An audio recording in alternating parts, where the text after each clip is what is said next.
I feel like this one's okay. Okay, and you see how small it is, so just the tip of the butterfly, and then you're going to make sure you hold the wings of that butterfly to stabilize it. I think I'm gonna go right here. Okay, if you can clean within 30 seconds and do your venipuncture, you don't have to release that tourniquet.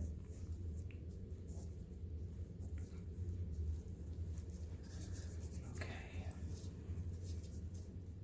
Okay, just wipe once at least to get some of that alcohol off, otherwise it'll sting. Done. Okay. Just go. Bevel up, wings up. Bevel up, wings up. 1, 2, 3. Ooh, okay, now check to see if you got any blood flow. And you Yes, did. I did. Now pause, because we're really not, you can try to draw a little bit of blood out.